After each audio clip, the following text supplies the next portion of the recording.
ہر نماز کے بعد پڑھی جانے والی اللہ تعالیٰ کی محبوب ترین صورت، یہ صورت چٹان کو ریزہ ریزہ کر دے، پانی کو روک دے، آگ کو بجھا دے اور گناہوں کو مٹا دے جیسے وہ خطا کار تھا ہی نہیں، اور وہ صورت یہ ہے۔ ناظرین کرام، اللہ تعالیٰ اس انسان سے محبت کرتے ہیں جو روزانہ ہر نماز کے بعد یہ ایک صورت پڑھتا ہے۔ اس کے وارے نیارے ہو جاتے ہیں، مخلوق خدا میں اس کا سکہ چلتا ہے، لوگ اس کی باتوں کو اہمیت دینے لگتے ہیں، اس کی ہاں میں ہاں اور اس کی نہ میں سب کی نہ ہوتی ہے۔ ایسا شخص اس دنیا میں بھی شہنشاہوں جیسی زندگی گزارتا ہے اور آخرت میں بھی اس کا ٹھکانہ جنت ہے۔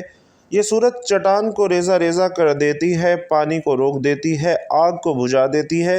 اور گناہوں کو مٹا دیتی ہے جیسے وہ خطا کار تھا ہی نہیں۔ جو اللہ رب العزت اور نبی کریم صلی اللہ علیہ وسلم کا بتایا ہوا یہ ایک عمل کر لیتا ہے۔ بھائیوں اور بہنوں، اس ویڈیو میں آپ کو بتائیں گے کہ وہ کون سی صورت ہے جسے روزانہ ہر نماز کے بعد 7 مرتبہ پڑھنے سے اللہ سبحانہ و تعالی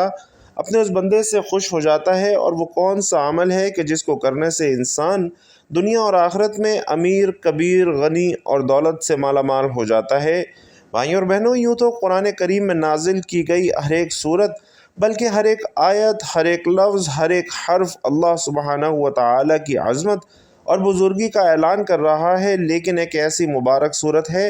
جو کہ اللہ تعالیٰ نے خاص غریبوں کو نوازنے کے لیے قرآن پاک میں نازل فرمائی ہے۔ جو بھی ہر روز اس صورت کو ہر نماز کے بعد 7 بار پڑھنے کا اپنا معمول بنا لیتا ہے تو اللہ پاک اس کے گناہوں کو معاف فرما دیتے ہیں اور اس کی جتنی بھی حاجتیں ہیں وہ پوری ہو جاتی ہیں۔ چند ہی دنوں میں وہ انسان امیر سے امیر تر ہو جاتا ہے، لوگ اس کے اوپر برستی دولت دیکھ کر حیران رہ جاتے ہیں۔ اس سورہ مبارکہ کے بارے میں بتانے سے پہلے آپ کو ایک ایسا عمل بتاتے ہیں جس کی قرآن میں بار بار تاکید فرمائی گئی ہے۔ چنانچہ اللہ تبارک و تعالی نے بار بار قرآن پاک میں اپنے آخری نبی الزماں اور آپ کے اصحاب کی اور تمام مومنین کو جس عمل کو بار بار کرنے کی تاکید فرمائی ہے وہ اللہ سبحانہ و تعالی کا شکر ادا کرنا ہے۔ ناظرین، سورۃ البقرہ میں اللہ رب العزت ارشاد فرماتے ہیں، بس تم میرا ذکر کرو، میں تمہیں یاد رکھوں گا، اور میرا شکر ادا کرو۔ اور سورہ ابراہیم میں فرماتے ہیں، اور جب تمہارے رب نے اعلان کیا کہ اگر تم شکر کرو گے تو میں تمہیں اور زیادہ دوں گا، اور اگر تم ناشکری کرو گے تو یقیناً میرا عذاب بہت سخت ہے۔ اور سورۃ اللقمان میں فرمایا، اور ہم نے لقمان کو حکمت عطا کی کہ اللہ کا شکر ادا کرو، اور جو شکر کرتا ہے وہ اپنے ہی فائدے کے لیے کرتا ہے، اور جو کوئی ناشکری کرتا ہے تو بے شک اللہ رب العزت بے نیاز ہے، سب خوبیوں والا ہے۔ تو بھائیوں اور بہنوں، اسی طرح سورۃ النحل میں فرمایا کہ بس اللہ کا دیا ہوا حلال اور پاکیزہ رزق کھاؤ اور اللہ کی نعمتوں کا شکر ادا کرو اگر تم صرف اسی کی عبادت کرتے ہو۔ سورۃ الدہر میں فرمایا، اور ہم نے اسے راستہ دکھایا، خواہ وہ شکر گزار بنے یا ناشکر بنے۔ تو بھائیوں اور بہنوں، یہ تمام اور اسی طرح کی بہت سی آیات شکر گزاری کی اہمیت اور ناشکری سے بچنے کی تلقین کرتی ہیں اور ہمیں یاد دلاتی ہیں کہ شکر کرنا اللہ کی عطا کی قدر کرنے کا ایک بہترین طریقہ ہے، اور شکر ادا کرنا ہی وہ عمل ہے جس کے سبب اللہ سبحانہ و تعالی انسان کو زیادہ سے زیادہ عطا فرماتا ہے۔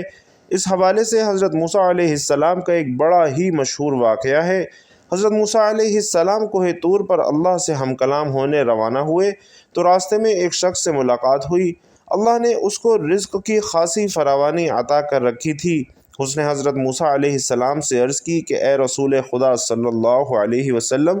میرے رب سے ذرا میرے متعلق دریافت کیجیے گا کہ میرے لیے کیا حکم ہے۔ میرے پاس اتنا رزق ہے کہ سنبھالے نہیں سنبھل رہا۔ موسیٰ علیہ السلام ذرا آگے روانہ ہوئے تو ایک اور شخص کو دیکھا، اس نے ریت سے اپنے جسم کو ڈھانپ رکھا تھا۔ اس نے حضرت موسیٰ علیہ السلام سے کہا، اے کلیم اللہ، میرے رب سے میری کیفیت عرض کیجیے گا۔ حضرت موسیٰ علیہ السلام کوہ طور پر پہنچے اور پہلے والے آدمی کے متعلق دریافت کیا تو اللہ نے جواب دیا کہ اسے کہو ہماری ناشکری کرے، جبکہ دوسرے کے متعلق پوچھا تو فرمایا کہ اسے کہو کہ ہمارا شکر گزار بن جائے۔ موسیٰ علیہ السلام نے واپس ہوتے ہوئے پہلے والے آدمی سے کہا کہ اللہ رب العزت فرماتے ہیں کہ تم میری ناشکری کرو تو میں تمہارے رزق میں کمی واقع کر دوں گا، اس نے آنکھوں میں آنسو بھرتے ہوئے کہا کہ اے موسیٰ، میں اتنا کچھ دینے والے رب کا ناشکرہ بندہ کیسے بن سکتا ہوں؟ آپ آگے چلے اور دوسرے آدمی سے مل کر کہا کہ اللہ رب العزت فرماتے ہیں کہ اس کا شکر ادا کرو تو وہ تمہیں زیادہ نوازے گا۔ تو ناظرین، اس نے انتہائی مایوسی سے جواب دیا کہ میں کس بات کا شکر ادا کروں؟ میرے پاس ایسا ہے ہی کیا جس پر شکر ادا کیا جائے؟ تو ناظرین، ابھی اس کی بات بھی مکمل نہیں ہوئی تھی کہ ہوا چلی اور جسم پر سے ریت بھی اڑ گئی اور وہ برہنہ ہو گیا۔ تو ناظرین محترم، اللہ سبحانہ و تعالی نے صاحب اور اہل ایمان کو یہ حکم دیا کہ دشمنوں کو نیست و نابود کر کے اللہ نے ان پر اپنا فضل اور کرم فرمایا، لہٰذا اللہ کے اس فضل و کرم کو یاد کرو اور اللہ کا شکر ادا کرتے رہا کرو۔ جیسا کہ ارشاد باری تعالی ہے کہ اے ایمان والو، اللہ کے اس احسان کو یاد رکھو جب کفار کے لشکر تم پر چڑھائے تھے اور ہم نے آندھی اور ایسے لشکر بھیج دیے جو تمہیں نظر نہ آتے تھے، اور جو کچھ تم کر رہے تھے اللہ اسے بھی خوب دیکھ رہا تھا۔ چنانچہ ابن کثیر رحمۃ اللہ علیہ کہتے ہیں کہ اس آیت مبارکہ میں رب تعالی نے اپنی نعمت، فضل اور بندوں پر ہونے والے احسان کے بارے میں بتایا ہے کہ اللہ سبحانہ و تعالی نے دشمنوں کو نامراد لوٹایا اور انہیں شکست زوجار کیا، اور اس وقت سارے دشمن اتحادی افواج بنا کر اکٹھے ہو کر مسلمانوں پر غزوہ خندق میں حملہ آور ہوئے تھے۔ قرآن کریم میں جہاں کہیں بھی نعمت کا ذکر ہو تو اس کا مطلب یہ ہے کہ دل میں اسے یاد کرے، اور اس کا طریقہ یہ ہوگا کہ دل میں اس منظر کو لائیں جب اللہ نے وہ نعمت اہل ایمان پر نازل کی۔ پھر زبان سے اسے ادا کرنا یہ ہے کہ اس کا تذکرہ کریں، اور اعضاء سے یاد کرنے کا طریقہ یہ ہے کہ اس نعمت کو اللہ کی ناراضگی والے کاموں میں مت استعمال کریں۔ تو نعمت کا ذکر حقیقت میں اس کا شکر ہوتا ہے، اور شکر دل، زبان اور اعضاء تینوں سے کیا جاتا ہے۔ چنانچہ تینوں اقسام کا شکر ایک دوسرے کی تائید کرتا ہے۔ اگر یہ تینوں اقسام کے شکر باہمی تائید نہ کریں تو یہ شکر بھی جھوٹا ہوگا، اور شیخ عثمان رحمۃ اللہ علیہ اللہ تعالیٰ کے فرمان کی تفسیر میں کہتے ہیں کہ اللہ کی نعمت کا ذکر دل، زبان اور اعضاء سے ہوتا ہے۔ زبان سے ذکر یہ ہوگا کہ آپ کہیں کہ اللہ نے مجھ پر فلاں نعمت کی، یہ اللہ تعالیٰ کے اس فرمان یعنی اور تیرے رب کی نعمت کو بیان کر اس کا عملی نمونہ ہے، لہٰذا اللہ تعالیٰ کی نعمت کا تذکرہ کرتے ہوئے اللہ کی حمد و ثنا بیان کرے اور کہیں یا اللہ تیرا شکر ہے کہ تو نے مجھے دولت یا اہلیہ یا اولاد وغیرہ عطا کی۔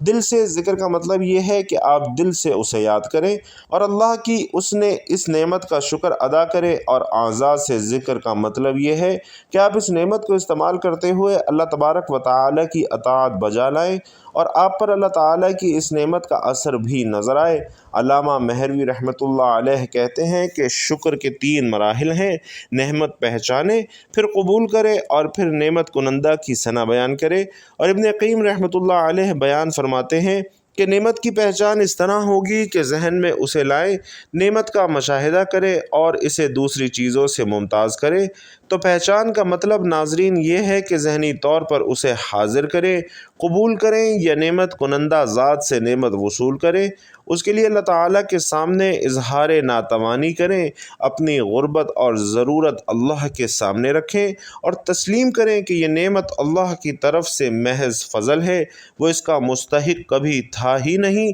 نہ ہی اس نعمت کے حصول کے لیے اسے کوئی قیمت خرچ کرنا پڑی ہے، بلکہ سارے معاملے میں انسان اپنے آپ کو طفیلی، شادی بیاہ کی تقریبات کے بن بلائے مہمان کی طرح جو چپکے سے کھانے میں شامل ہو جاتا ہے، اس طرح سمجھے، اور اس شخص کو اپنے آپ کو سارے معاملے میں مفت کا موجی سمجھنا اس نعمت کے حقیقی طور پر قبول کرنے کی علامت ہے۔ اور نعمت کنندہ کی ثنا بیان کرنے سے مراد یہ ہے جس نے تمہیں نعمت سے نوازا ہے اس کی تعریف کرو اور ثنا بیان کرو۔ اور نعمت سے متعلق کا تعارف اور ثنا بھی 2 قسم کی ہیں، عام اور خاص۔ عام یہ ہے کہ نعمت کنندہ ذات کے جود و کرم سے متصف ہوں، اسے کامل محسن اور خیرخواہ سمجھے، اسے وسیع پیمانے پر عنایت کرنے والا سمجھے، جبکہ خاص یہ ہے کہ اللہ تعالیٰ کی طرف سے ملی ہوئی نعمت کا زبان سے تذکرہ کرے اور بتائیں کہ یہ نعمت اللہ تعالیٰ کی طرف سے حاصل ہوئی ہے، جیسا کہ اللہ رب العزت کا فرمان ہے، اور اپنے رب کی نعمت کا تذکرہ کرے۔ ناظرین، اس آیت کریمہ میں نعمت کا تذکرہ کرنے کا حکم دیا گیا ہے، تو اس کے بارے میں 2 اقوال ہیں، اور پہلا قول یہ ہے کہ ہر قسم کی نعمت کا زبان سے تذکرہ کریں اور لوگوں کو اس نعمت کے ملنے کے متعلق بتائیں۔ اس میں انسان کا یہ کہنا بھی شامل ہے کہ اللہ نے مجھ پر فلاں فلاں نعمتیں کی، اور مقاتل رحمۃ اللہ علیہ کہتے ہیں کہ اس آیت کا مطلب یہ ہے کہ صورت میں اللہ کی جن جن نعمتوں کا ذکر ہے، ان نعمتوں کا شکر کرے کہ اللہ نے یتیمی سے نکالا، حق کی جستجو میں رہنمائی فرمائی اور غربت کے بعد تونگری عطا کی۔ اللہ تعالیٰ کی نعمت کا تذکرہ کرنا بھی دراصل شکر ہے، جیسا کہ سیدنا جابر رضی اللہ تعالیٰ عنہ سے منقول ہے کہ جس کسی کے ساتھ نیکی کی جائے تو اس کا بدلہ چکا دے، اور اگر بدلہ چکانے کا کوئی ذریعہ نہ ہو تو تعریفی کلمات ہی کہہ دے، کیونکہ تعریفی کلمات کہنے سے اس کا شکریہ ادا ہو جائے گا، اور اگر اس کی نیکی چھپائے تو یہ کفران نعمت ہے، اور جو کسی ایسی خوبی کا دعوے دار بنے جو اس میں ہے ہی نہیں تو بہروپیے جیسا ہے۔ ناظرین، اس حدیث میں لوگوں کی 3 قسمیں بیان فرمائی گئی ہیں: نعمت کا شکر ادا کرنے والا، اور نعمت پر تعریفی کلمات کہنے والا، نعمت کا انکار کرنے والا، اور نعمت کو چھپانے والا۔ حصول نعمت کا جھوٹا مدعی، حالانکہ اس میں وہ خوبی پائی ہی نہیں جاتی، اسی کو بہروپیے سے تعبیر کیا گیا ہے۔ ابن قیم رحمۃ اللہ علیہ شکر کے متعلق کہتے ہیں کہ شکر کی بنیاد 3 اراکین پر ہے: دل سے نعمت کا اعتراف کریں اور اعلانیہ اس نعمت کا تذکرہ کریں، اور پھر اسے اللہ کی رضا میں خرچ کریں۔ ناظرین، علماء کرام فرماتے ہیں کہ اللہ کا شکر ادا کرنے کا سب سے بہترین طریقہ نماز پنجگانہ کو وقت پر ادا کرنا ہے، کیونکہ نماز ایسی عبادت ہے جس میں انسان کا دل، دماغ اور اس کا پورا جسم ایک ساتھ مل کر اللہ کا شکر ادا کرتے ہیں۔ جب انسان باوضو مصلی پر کھڑے ہو کر نماز ادا کرتا ہے تو اس کا ذہن اللہ کی وحدانیت اور بزرگی کو تسلیم کرتے ہوئے اللہ کے سامنے اس کی بارگاہ میں انسان کو لا کھڑا کرتا ہے۔ پھر انسان اپنے پورے وجود سے ہمتاً گوش ہو کر زبان سے اللہ کی حمد و ثنا بیان کرتا ہے، اور اس حمد و ثنا کے دوران ہاتھ، پاؤں، بازو، ٹانگیں، الغرض جسم کا ایک ایک حصہ اللہ کے حضور ہمتاً گوش ہو کر اللہ کی تسبیح کو بیان کرتا ہے اور شکر ادا کرتا ہے۔ لہٰذا نماز پنجگانہ کی ادائیگی کرنے والا کبھی بھی مایوس اور نا امید نہیں رہتا۔ بھائیوں اور بہنوں، پورا کا پورا قرآن اللہ کا عظیم شاہکار ہے۔ اس کا ایک ایک حرف بنی نوع انسان کے لیے بیش بہا خزانہ ہے۔ قرآن پاک کی ہر ایک صورت بیش بہا اور قیمتی موتی ہے، اور ہر ایک صورت بیش بہا زیور کی مانند ہے، جبکہ پورا قرآن اس صندوق کی طرح ہے جس کے اندر طرح طرح کے بیش بہا قیمتی جواہرات اور زیورات بھرے ہوئے ہیں، اور ان قیمتی جواہرات سے وہی لوگ مستفید ہوتے ہیں جو ہر روز قرآن شریف کو کھولتے ہیں، اس کی تلاوت کرتے ہیں۔ تو ناظرین محترم، قرآن پاک کی ایک ایسی مبارک صورت کہ جسے روزانہ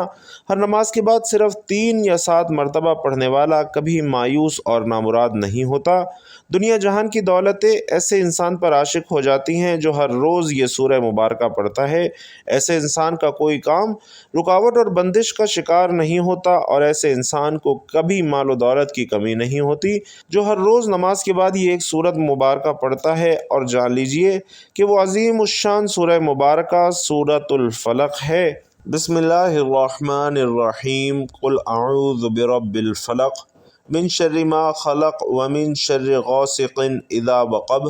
ومن شر النفاثات فی العقد ومن شر حاسد اذا حسد۔ ناظرین، کتنا ہی بڑا اور دشوار کام ہو، کتنی ہی بڑی رکاوٹ ہو، کتنے ہی حالات خراب ہوں، کتنی ہی بندشیں ہوں جو آپ کی زندگی کو تباہ و برباد کر چکی ہوں، اللہ کی قدرت سے، اللہ کی عطا سے اور اللہ کی نعمت سے، اللہ کی رحمت اور نوازشوں سے کبھی نا امید اور مایوس مت ہونا۔ روزانہ سورۃ الفلق کو ہر نماز کے بعد صرف 7 مرتبہ اس طریقے سے پڑھنا کہ سب سے پہلے نماز ادا کر لیں اور اس کے بعد ایک بار آیت الکرسی پڑھنی ہے۔ آیت الکرسی پڑھنے کے بعد درود پاک پڑھ لیں، اور درود پاک آپ کوئی سا بھی پڑھ سکتے ہیں، چاہے تو آسان اور مختصر سا درود صلی اللہ علیہ وآلہ وسلم پڑھ لیں، یا صلی اللہ علی محمد پڑھ لیں، یا پھر نماز والا درود یعنی درود ابراہیمی پڑھ لیں۔ اور بھائیوں اور بہنوں، چونکہ درود ابراہیمی کی فضیلت سب سے زیادہ ہے، اور روایات میں بھی آتا ہے کہ پیارے آقا صلی اللہ علیہ وسلم بھی تمام درودوں میں درود ابراہیمی کو ہی سب سے زیادہ پسند فرماتے تھے، لہٰذا آپ نے کوشش کرنی ہے کہ درود ابراہیمی پڑھیں۔ ایک بار ثواب کی نیت سے میرے ساتھ بھی پڑھ لیجئے: اللہم صلی علی محمد وعلی آل محمد کما صلیت علی ابراہیم وعلی آل ابراہیم انک حمید مجید۔ اللہم بارک علی محمد وعلی آل محمد کما بارکت علی ابراہیم وعلی آل ابراہیم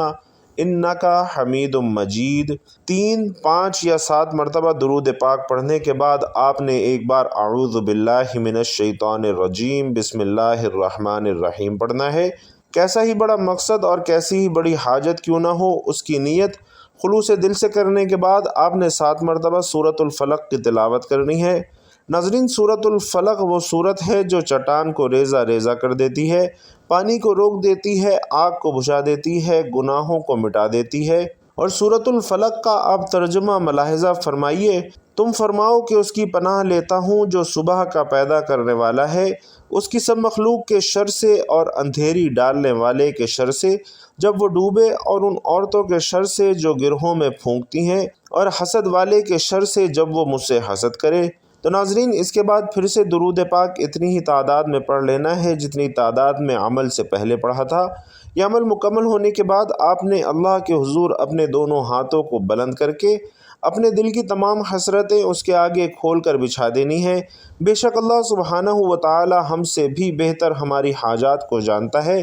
لیکن ناظرین، دعا کرنا حکم بھی ہے، سنت بھی ہے، اللہ کی رضا بھی ہے۔ کہتے ہیں کہ اللہ دعا کی توفیق انہی لوگوں کو دیتا ہے جنہیں وہ ان کی منہ مانگی مراد عطا فرمانا چاہتا ہے، ورنہ ہر کسی کو اللہ اپنے سامنے ہاتھ اٹھانے کی توفیق بھی عطا نہیں کرتا۔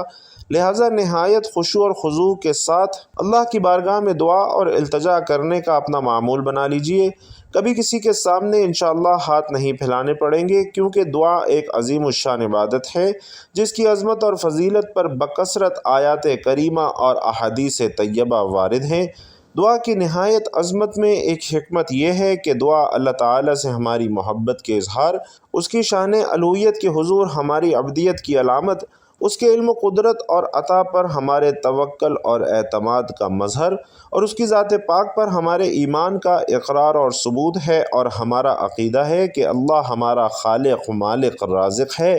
وہ رب العالمین، ارحم الراحمین، احکم الحاکمین اور مالک الملک ہے۔ تمام عزتیں، عظمتیں، قدرتیں، خزانے، ملکیتیں، بادشاہتیں اسی کے پاس ہیں۔ سب کا داتا اور داتاؤں کا داتا وہی ہے۔ ساری مخلوق اسی کی بارگاہ کی محتاج ہے اور اسی کے دربار میں سوالی ہے، جبکہ وہ عظمتوں والا خدا بے نیاز، غنی، بے پرواہ اور تمام حاجتوں سے پاک ہے۔ وہ جواد و کریم ہے، بخشش فرماتا ہے، جود و کرم کے دریا بہاتا ہے۔ ایک ایک فرد مخلوق کو اربوں خزانے عطا کر دے تب بھی اس کے خزانوں میں سوئی کی نوک برابر بھی کمی نہ ہوگی، اور کسی کو کچھ عطا نہ کرے تو کوئی اس سے چھین نہیں سکتا۔ وہ کسی کو دینا چاہے تو کوئی اسے روک نہیں سکتا، اور وہ کسی سے روک لے تو کوئی اسے دے نہیں سکتا۔ ناظرین، جب ہم دعا مانگتے ہیں تو اللہ تعالیٰ کے بارے میں یہی عقیدہ اور ایمان ہمارے دل و دماغ میں شعوری یا لاشعوری طور پر موجود ہوتا ہے، جو الفاظ اور کیفیات کی صورت میں دعا کے سانچے میں ڈھل جاتا ہے۔ اور اس حکمت کو سامنے رکھ کر غور کر لیں کہ جب دعا اس قدر عظیم عقیدے کا اظہار ہے تو کیوں نہ اعلیٰ درجے کی عبادت بلکہ عبادت کا مغز قرار پائے، اور اللہ کے نزدیک کوئی چیز دعا سے بزرگ تر نہیں ہے۔ دعا مصیبت اور بلا کو اترنے نہیں دیتی۔ دعا مسلمانوں کا ہتھیار، دین کا ستون اور آسمان و زمین کا نور ہے۔ دعا کرنے سے گناہ معاف ہوتے ہیں۔ دعا عبادت کا مغز ہے۔ اللہ تعالیٰ دعا کرنے والے کے ساتھ ہوتا ہے۔ جو بلا اتر چکی اور جو نہیں اتری، دعا ان سے نفع دیتی ہے۔ دعا رحمت کی چابی ہے۔ دعا قضا کو ٹال دیتی ہے، دعا بلا کو ٹال دیتی ہے۔ جسے دعا کرنے کی توفیق دی گئی اس کے لیے رحمت کے دروازے کھول دیے گئے، اور مفسرین نے دعا قبول ہونے کی چند شرائط اور آداب بیان فرمائے ہیں، جن کا خلاصہ یہ ہے کہ دعا مانگنے میں اخلاص ہو، اور دعا مانگتے وقت دل دعا کے علاوہ کسی اور چیز کی طرف مشغول نہ ہو۔ ناجائز اور گناہ کی دعا نہ مانگی جائے۔ دعا مانگنے والا اللہ کی رحمت پر کامل یقین رکھتا ہو، اور اگر دعا کی قبولیت ظاہر نہ ہو تو وہ شکایت نہ کرے کہ میں نے دعا مانگی لیکن وہ قبول نہ ہوئی۔ ناظرین، جب ان شرطوں کو پورا کرتے ہوئے دعا کی جاتی ہے تو وہ دعا قبول ہوتی ہے، لیکن یہ ذہن میں رکھیے کہ قبولیت دعا کا اصل معنی ہے کہ بندے کی پکار پر اللہ اسے لبیک عبدی کہے۔ یہ ضروری نہیں کہ جو مانگا جائے وہ مل جائے، بلکہ مانگنے پر کچھ ملنے کا ظہور دوسری صورتوں میں بھی ہو سکتا ہے۔ مثلاً اس دعا کے مطابق گناہ معاف کر دیے جائیں، یا آخرت میں اس کے لیے ثواب ذخیرہ کر لیا جائے، یا اصل مانگی ہوئی شے کی جگہ اس سے بہتر چیز عطا کر دی جائے، یا اس دعا میں مانگی ہوئی چیز بندے کی ضرورت کے وقت تک مؤخر کر دی جائے۔ دعا مانگ کر نتیجہ اللہ رب العزت کے ذمہ کرم پر چھوڑ دینا چاہیے کہ رحمان و رحیم خدا ہمارے ساتھ وہی معاملہ فرمائے جو ہمارے حق میں بہتر ہے۔ اللہ تبارک و تعالی سے دست ادب دعا ہے کہ تمام حاجت مندوں کی حاجتوں کو اور ضرورت مندوں کی ضرورتوں کو اپنے فضل و کرم سے پورا فرمائے۔ دعا ہے کہ اللہ پاک نیکی کی بات سننے، سمجھنے اور اس پر عمل کرنے کی طاقت اور توفیق ہم سب کو مرحمت فرمائے۔ میرا سنانا اور آپ کا سننا اپنی بارگاہ میں قبول و منظور فرمائے، آمین یا رب العالمین۔ اور بھائیوں اور بہنوں، آخر میں آپ سے گزارش ہے کہ اللہ تعالیٰ کے 99 ناموں میں سے کوئی بھی ایک نام خیر و برکت اور ثواب کی نیت سے کامنٹ باکس میں ضرور لکھ دیجیے گا۔ اللہ تعالیٰ آپ سب کا حامی و ناصر ہو، آمین یا رب العالمین۔